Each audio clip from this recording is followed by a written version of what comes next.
it's very easy even today to get into crystal radio. But things had to change. You know, the absurdity of building these crazy crystal radios, we have to usher in the new era. And the new era is the electron tube that was brought to us by John Fleming in England in 1904. And he started experimenting around, you know, came up with something he called the Fleming valve, which is the world's first vacuum tube. These are his prototypes. And oddly enough, he didn't really understand how they worked. He just figured out that if you suck most of the air out of a glass jar and put a light bulb filament in there and a little piece of metal at the other end, the electrons will flow from the filament to the little piece of metal. He didn't really initially get what it was about until he did a lot more experiments, collaborated with a lot of other people, and then they realized that they had just created essentially an electronic, high-speed, perfectly accurate version of the Galena crystal. And it's called the Fleming valve, and it's the world's first electronic diode. Again, a rectifier capable of pulling signals out of the air. Huge, huge improvement over Galena and the gas whisker detection concept. Very simple inside. Again, it's called a diode because there's two parts. There's at the bottom there's what amounts to a light bulb filament that just had a very dull glow that's radiating electrons that get attracted to the little piece of metal up at the top. It's called the plate. And it's that flow of electrons moving through that tube that accomplishes the detection without going into all the physics of it and whatnot. But generally, that type of technology is called a diode. So this immediately launched the crystal radio world into a whole new realm of incorporating Fleming valves instead of Galena and calf's whiskers. But it's still, we have the problem, we can't hear it. It's just not loud enough, and it's still a solo device. So enter Lee DeForest, and this guy is really considered the father of modern radio by pretty much everybody in radio, just because he's the guy that gave us the triode and all of the other tubes that advanced from there. All tubes, and the museum, all the radios in here pretty much are tubes. Every single tube at its core is what DeForest created. It's what's called a triode. We add other stuff in there, other elements to it. You get pentodes, and you get all these other flavors. But the concept that DeForest developed is the core of every single tube that's in the museum. His very first triode was called the Audion, and all he did was, go back to my picture here, all he did was add a little piece of platinum wire into a Fleming valve. So here's a Fleming valve. We've got the light bulb band down here, which really was a little screw-in light bulb. And then we have a little metal bit over here that's the plate that we modified the light bulb to add some wires to pick up that.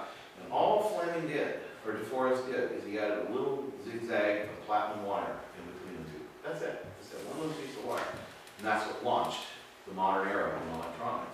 It's called a triode because, again, there's three elements. The one that's pointed to here is the little squiggly wire, and called a triode because now there's three elements. But once you have a triode, once you have that little squiggly piece of wire, you can now amplify things. I'm not going to go into how and why, but it's miraculous how it works, and it's amazing, and we still use triodes on a regular basis today, are still used by high-end audio people all over the world.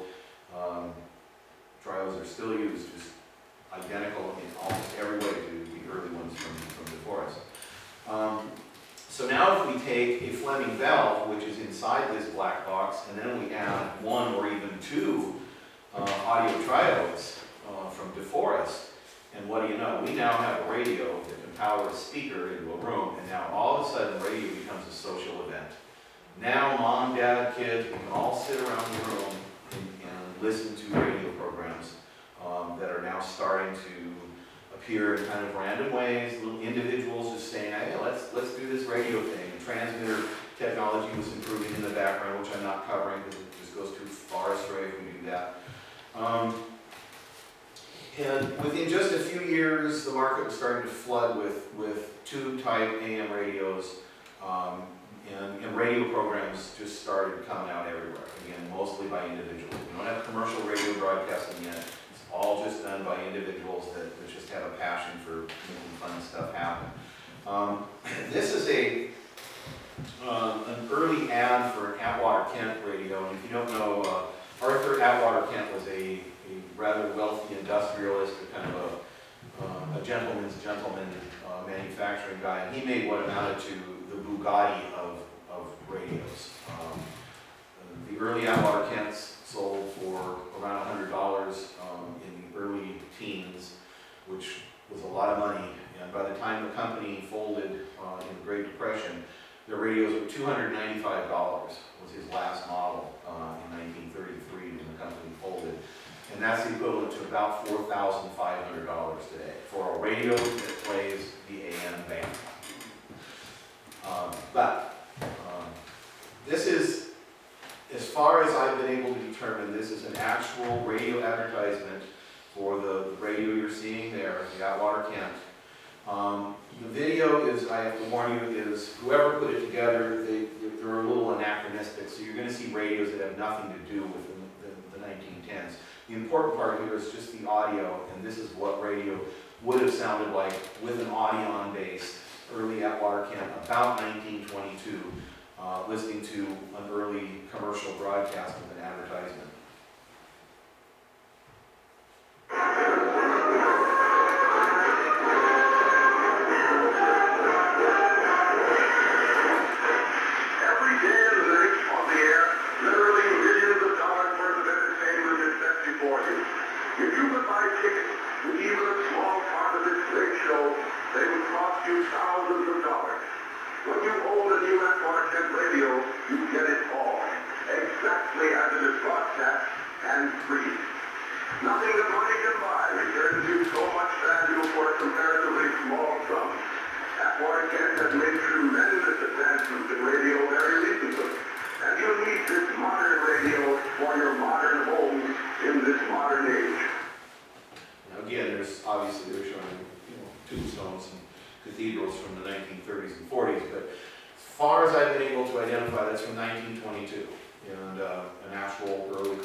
The other thing about Lee DeForest that he's actually been recognized by Hollywood as being the only physicist inventor to have a star on what's the Walk of Fame. There's actually a Lee DeForest star there, so he definitely figured high in their minds as well. And so from 1915 to 1925, now radio is just exploding. There's radio magazines couldn't come out fast enough. The Radio Times of England was a weekly blurb that had articles about radios, about upcoming shows. It was like the TV Guide. Those were exploding all over the place about what radio programs are coming up this week for people to listen to.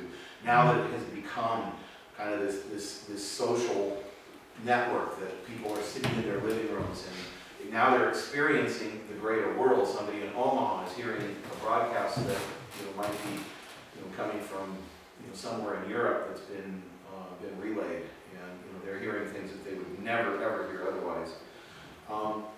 And during this period, 1915 to 1925, they weren't just listening; they were talking as well. And this was before the government regulation under the Radio Act of 1912. Now, a lot of the early experimenters with radio, they weren't content to just sit and listen to broadcasts. They wanted to transmit, and so they were building some behemoth transmitters, stuff that is just absolutely, frightening by today's standards.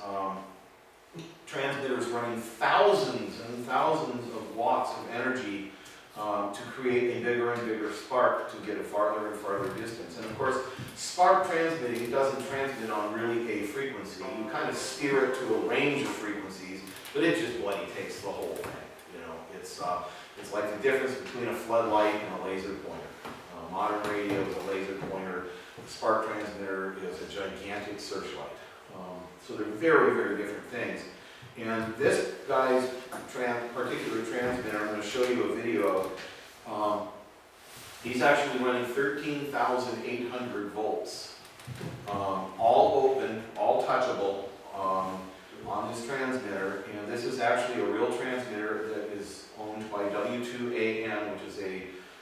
Radio Society back in New York, and was originally licensed as 2AN. And I put this down here. I do Morse code, and so I'll holler it out as they do them because there's enough time in between. But this is what he's transmitting in Morse code. He starts off with DE, which in Morse speak, that's day or from. It's from in many foreign languages. He says 2AN, which is the historical call sign, but that's not legal. He has to then sign with W2AN, which is his legally assigned call sign by the FCC. Then he says test, another from, day, 2AN, W2AN, and then AR, which just means over. They allow this transmitter to go on the air once a year by special permission from the FCC because it completely blanks out pretty much all radio communication for the 10 seconds that they do this. No radio communication happens in that neighborhood on any frequency. So give a listen to this and just imagine 13,800 volts in your living room.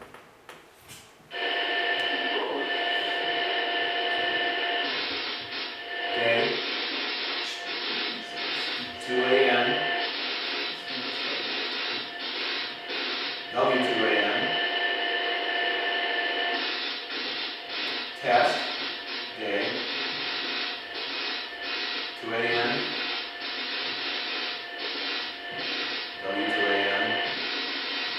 AR. Now, everybody knows the term Radio Shack, right? Right? Former term Radio Shack. Well, that term actually comes from transmitters like this. During this era, when these guys were getting this crazy about building this insanity level transmitter, unlike the very genteel little Marconi rig, they're building this kind of stuff. This is spewing oil because of the 10,000 RPM motor that's spinning, and ozone, and 13,800 volts, which you don't even have to touch it to die, just get close enough. No self-respecting housewife is going to let her husband put this anywhere in the house. And so what they would do is they would literally just build a shack out back to put this thing in. And on their radio nights, they'd go out there with their jug of bourbon, fire up the transmitter and see who they could talk to out in the shack. And that's where the term shack comes from. It's because that would not be allowed in any normal house, and for very obvious reasons. But that's the insanity that we were getting to around this year. So some good things happened with the Radio Act of 1912. The biggest one being that all of that information gleaned from the Titanic and how radio saved the 700 people that they did save, that were saved. All kinds of things were put into place about maritime radio, and including laws that are absolutely still in place to this day that all commercial vessels maintain a 24-hour radio watch. Commercial ship cannot have somebody not listening to the radio at any moment during the day. Part of the reason that we didn't get to the Titanic soon enough is because they were busy sending messages back home on our Carpathia, and they didn't hear the Titanic because their signal wasn't loud enough. And so a lot of those rules are still in effect today. Another thing of the Radio Act of 1912 is now these amateurs, as they were called, and of course the word ham radio, that's just, I'm an amateur actor, you're just a ham. So that's not an acronym, it's just, another word for amateur. But all these people that are doing this stuff, there's going to be rules now, kids. You can't just do this way anymore. So you have to get a license, you have to take a test, you have to prove you're not stupid enough to stick your hand in that 13,000 volt machine. There had to be some sense brought into this, and they did start throttling in those death machines over the coming years. Those were outlawed very shortly thereafter. But the big thing that's going on in the World War I years, in 1917, as World War I is wearing down, the U.S. Signal Corps adopted radio during World War I, and wow, oh wow, did it change how things worked for the war effort. No more carrier pigeons, no more laying telegraph wires that would be cut by the enemy, no more semaphores that could be read by the enemy. And they were even using smoke signal, all kinds of ways to communicate. Radio took care of all that and made it where we can actually get some things done. So the U.S. government, in a very unusual move for our government anyway, in 1917, they took complete control over all patents in the U.S. relating to radio. They said, we own them. And you don't get to make anything. We will control everything that gets made. And this was to create a government-controlled monopoly on radio, and to allow the Signal Corps to have 100% of the output of all radio manufacturing. And this was in their thinking, was, I guess, to keep the enemy from being able to get these great American inventions that are coming down the pike. I'm assuming that was the thought process. But fortunately, Congress disagreed and shot down a bill in 1919 that closed the monopoly, and which would have probably been forever. Once, you know how the government is, once they get something, to ever unget it, we would be in a different world today, I think, if that bill had passed. And most of those patents were owned by General Electric, and so fortunately, GE got their patents back. They were at that time the #1 maker of radio products in the United States. So in 1919, after that bill failed, the government not just wanted to roll over and scratch its belly, they still wanted control of that technology. Damn it, they're going to get it. And so they decided they were going to set up a private monopoly or public monopoly in the public sector. Things were done by cartel back then. You know, if you were going to launch a new automobile, you had to apply to the automobile cartel and ask permission to build a new car. You didn't just launch a new car. That's what Henry Ford, he's the one who broke the back of the automotive cartel by saying, hey, heck with you, I'm going to sell cars and you can just do whatever you want to do. Well, it was a very common business tactic. So what the government wanted to do was create a cartel where GE would buy the American Marconi manufacturing company. And that way, those are the two main producers of radio gear at that time that were being sold to the military, were those two companies. And if GE owns both of them, now they have a monopoly. And if they would agree to do that, the U.S. Navy and Army would sole source all their radio purchases from those two companies. So that's when they formed RCA. The Radio Corporation of America was a cartel. It was the radio cartel. It was the RCA monopoly years. RCA didn't make anything. They owned, and they became the Radio Corporation of America. And not long thereafter, they created the cartel that they thought, in the smoke-filled rooms working with the Admiral of the Navy, that they would ultimately end up in this complete strategic control of all radio. So they divided up in typical cartel fashion. They sat down and they divvied up profits. And so AT&T, can you read that chart? Yeah. Okay. I did the Zoom thing because I thought it might not come out. So AT&T, they got 10.3% of the profits of all sales because they were doing radio telephone systems. The first long-distance phone calls were by radio through AT&T. General Electric, of course, was the biggest manufacturer of radio equipment in the United States at the time, so they got a 30% stake. Westinghouse was the third biggest manufacturer of radios, so they pulled them into the cartel and gave them a 20% stake. We'll get to the fruit one in a minute here. American Marconi was still the #2, and combined with a few other inventors that the cartel wanted in their camp just to help develop some new technologies, they gave that group all under the American Marconi getting a 34.9 share. And of course RCA they were the cartel, so they got the lion's share of the after-tax profits, and they were the marketing arm for all of this. So RCA, at least in these years, didn't make anything, they just owned. Why United Fruit? Well, during the World War I years, bananas had become really, really popular in the U.S., and there were high-speed banana boats running between the places where bananas are grown in the U.S., because bananas don't last long on a boat. So they had to have small, high-speed boats, and it took a lot of coordination on those boats. So they had to develop their own specialized radios to keep all those boats moving the bananas quickly enough. So United Fruit actually got a 4% stake because they were actually developing and marketing radios for boats. And the government now had their monopoly, and they considered all radio products to be pretty much strategic. And what that really meant is that RCA never really saw advertising-based commercial radio and the massive explosion of global interest in radio. And radio station KDKA was actually founded by Westinghouse.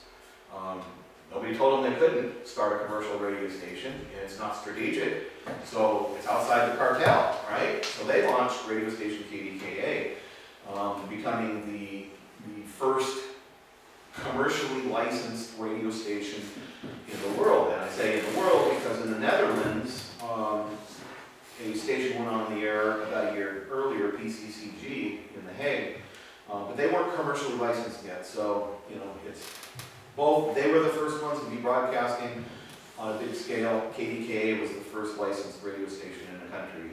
They're still on the air, no longer on web. So just to put it in perspective now, as we're getting near the end of the show here. In 1922, there were only 26 commercial radio stations in the United States, but by the next year, 1 year later, there were 556 in the U.S. alone, in 1 year. That's how fast radio took off. So the radio market just exploded. From 1922 to 26, more than 600 U.S. firms began manufacturing radios in the United States. Now, a huge number of those dwindled away, because you know how that stuff goes. Everybody jumps on the wagon, they think they're going to have the next best thing, and only the strong survive. And you know, a lot of brands still, you know, at least we know their names like Zenith and Stromberg Carlson and Atwater Kent and Philco. And at least we know their names, but there were zillions and zillions of names that I wasn't going to have a list of, but just in the interest of time.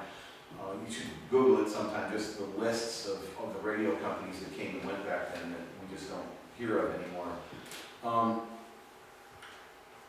But the real explosion in radio that launches us into the true modern era was the work of Edwin Armstrong. And you know, as a radio guy, a passionate radio guy, he's my personal hero. Fessenden is he's the inventor. Edwin Armstrong is just, he's the guy that really gave us a lot. And the very first thing that he gave us is a regenerative detector system, a regen receiver. It was an early form of complete receiver system. So we're not just talking a detector here so much as it's kind of a whole system now. Now we're talking about not just individual pieces, but it all works together as a whole. And the regenerative receivers work fabulously. They're super, super sensitive. And now we're able to start listening to shortwave broadcasts from around the world, because now we have that insane sensitivity that you can get from regenerative. But the crowning glory of what Armstrong did was, well, in this picture here, a lot of hobbyists still build regenerative receivers. I built many of them over my life that look much like the one in the picture there. But the real thing that he gave us, gave the world, was his development of what is called the super heterodyne receiver. And the super heterodyne receiver is the basis of all analog radios to this day. The radio you were listening to as you drove up in your car is virtually identical in concept and implementation to what Edwin Armstrong designed. That's still the technology we use. I mean, now granted there's stuff coming called SDR, that's software-defined radio that's a little different, but the super heterodyne is our modern radio. So that's why I kind of wanted to bring it to this point, because once we get to the super heterodyne, then the 30s, the 40s, the 50s, the 60s, the 70s, I mean, now we have this proliferation of super heterodyne receivers that now we have this really stable, really nice sounding, really loud, well-defined, hundreds of stations to listen to. So now we get to just get creative and build beautiful designs, and that's what you see in the museum. So you're not going to learn about Maxwell and Fleming in the museum. You're going to see the beautiful radios that came in the 30s, 40s, and 50s. So that's kind of how I structured it to be, so that you go into the museum and see the radios. And when you're looking at the radios, if you haven't already, look at them in the light of how we look at technology today. As trendy, as informational or whatever, as our gizmos and gadgets are today, radio is absolutely 100% where that fills people then, and later television as well. I use my phone to get news and information. They use their radio to get news and information. Same with computers. So, technology is a continuum, and you don't know what the next thing is. So if you don't know what the next thing is, the current thing is the best. And the people that were listening to these radios in that era, that was their iPhones and their laptops and stuff. And I like to have a solid respect for that and understand that, it was that important to them that people would spend a lot of money on some of these really beautiful cases. And this comment here, how it opened the world of news and entertainment, things that they just had not experienced before that. So, as you go through and look at all the radios, these are actual just little snaps of a whole bunch of the radios in here, just kind of in a little artistic flow. Just think about all the stuff that it took, all the technology that had to develop to get there, and more importantly than that, think back on all those names that we've been over and countless others that we didn't have time to go into. That this whole idea of radio didn't just one day just happen. It was an enormous effort by an enormous number of people. And other than Fessenden, all the rest of them are just out there somewhere in the noise, right? Because I am a Fessenden. So just one last thing here. That wraps it up for tonight's show, folks. Tune in next Thursday for more guest appearances and those advertisements we all love and enjoy. Have a great night.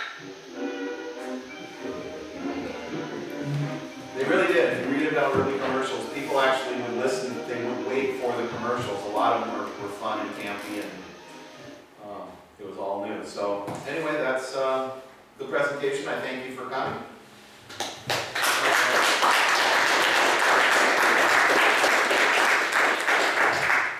Any questions? Did you want to give a plug for the radio club? Yeah, thank you for reminding me. I didn't know if that was necessarily what was said, but Yeah. I'm a member of the Radio Club at Tacoma. I'm actually the presentations manager, and I do this kind of stuff. This is what I do for the club. This is actually going to be our next presentation at the club. My wife, Ann, at the back, she's N7ANN. She's refreshments coordinator for the club. We meet every second Wednesday? Yeah, every second Wednesday of the month at the Pierce County Library Administrative Branch at 112th and Waller Road East. It's just a little off that. But if you go to w7dk.org, w7dk.org, it has all the details about our club.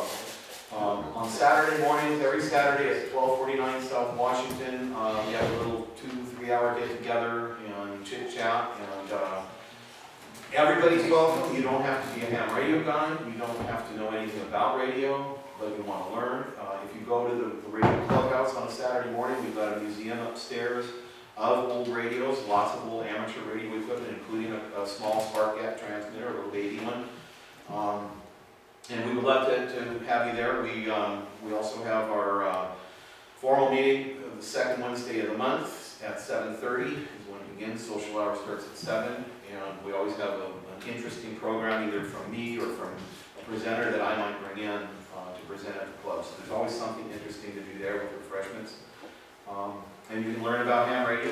Ham radio is still very much alive. As a matter of fact, there's a radio sport contest going on this weekend that's in Morse code, 100% Morse code. And I'll be participating in that this afternoon some.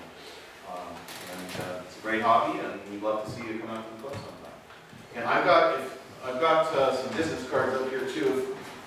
I have an email address if anybody thinks of any questions or whatever they might want to ask after the fact.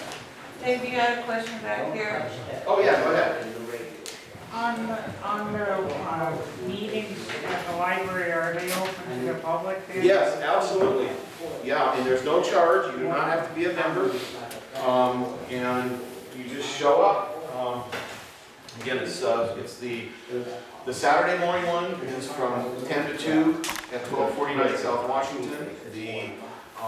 The general meeting, is the second Wednesday of the month. Social hour starts at 7 and meeting starts at 7:30. Presentation usually starts about 8, goes till about 8:45. And that's at the Pierce County Library Administration? Yeah. Yeah, the administration center. Yeah. So while I'm tearing down, I'll